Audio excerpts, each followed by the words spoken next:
Hey everybody, it's hard to believe, but it's already been a little over a year since we installed our Truma AquaGo, and we're here to tell you about our experience with Truma OnBoard. But first, let me just kind of explain what a Truma AquaGo is. Truma AquaGo is a hot water on-demand system, and what I mean by that is the system does not have to always be actively on using propane or anything like that.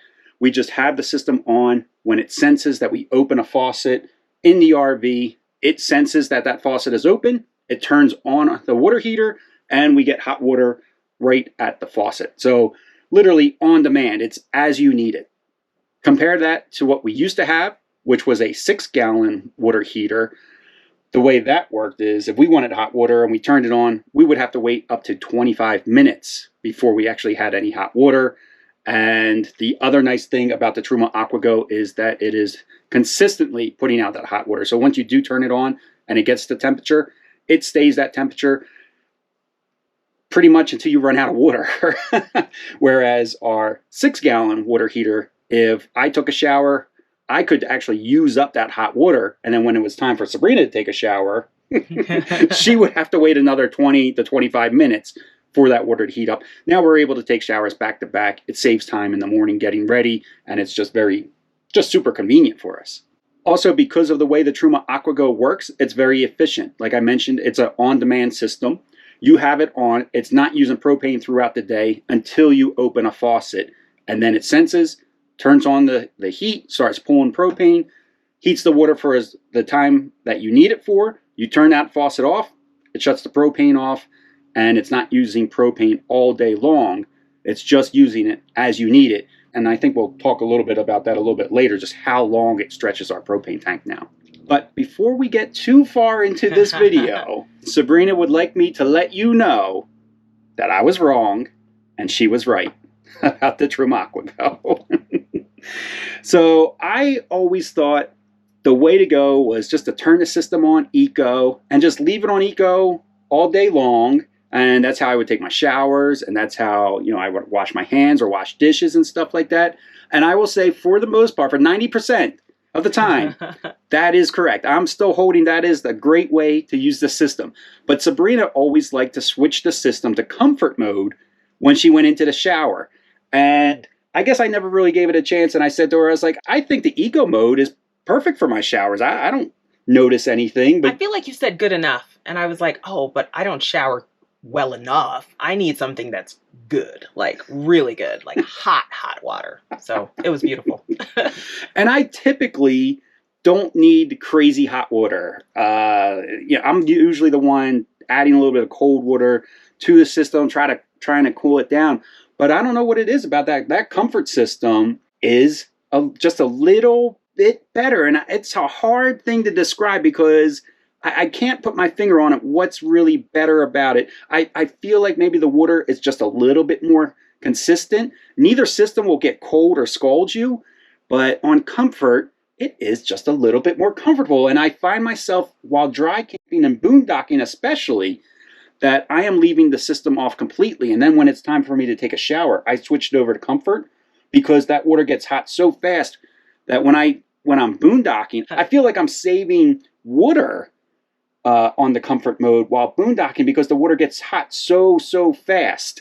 So I wake up, I'm ready to take my shower, I switch it right to comfort. The water is piping hot in a matter of seconds.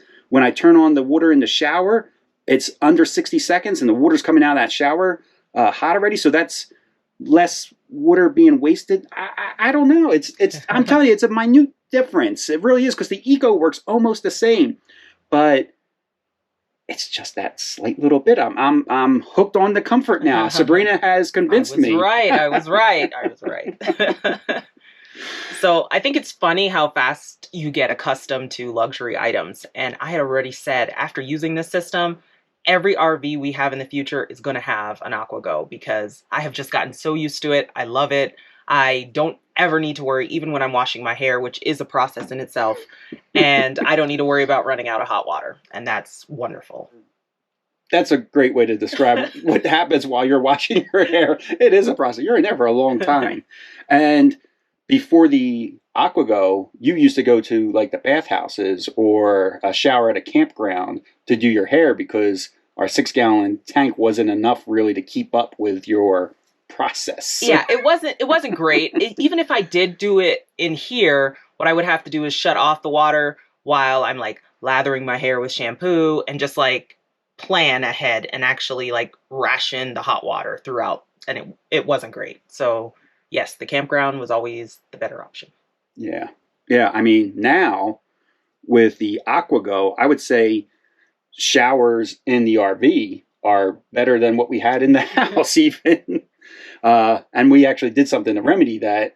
We actually put a tankless hot water on demand system in our house because we like the AquaGo so much in the RV. It convinced us that we needed one for the house too. That's just how much we enjoy this system. Like we're like, oh, we need this in the house too. Yeah, because in the house, I mean, we have a larger water heater, but we thought, oh, it's kind of gimmicky. We don't really need it. It's not like we run out of hot water, but it has been so amazing that it did convince us.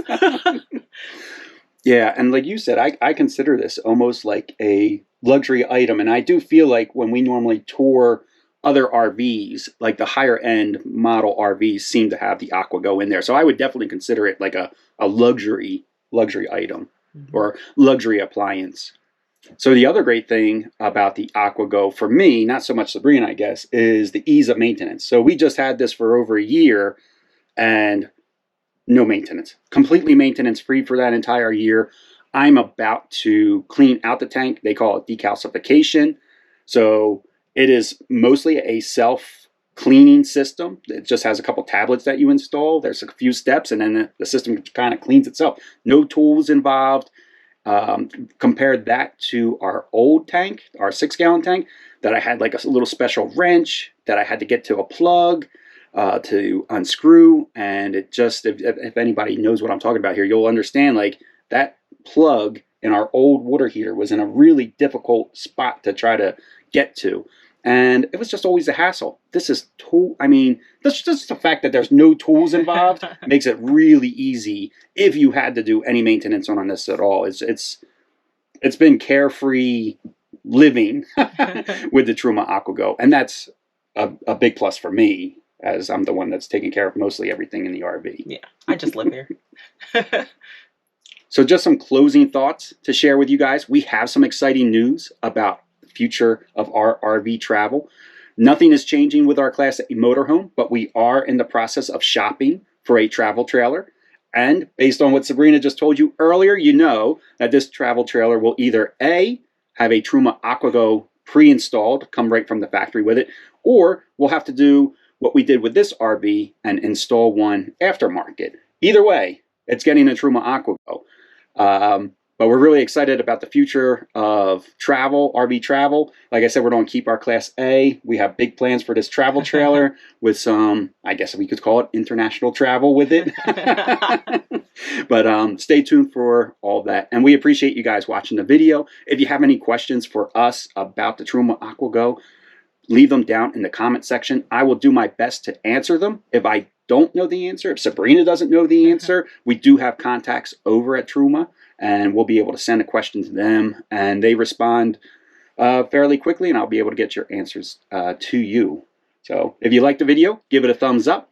If you dislike the video, you can give it a thumbs down. It doesn't hurt my feelings if you do that.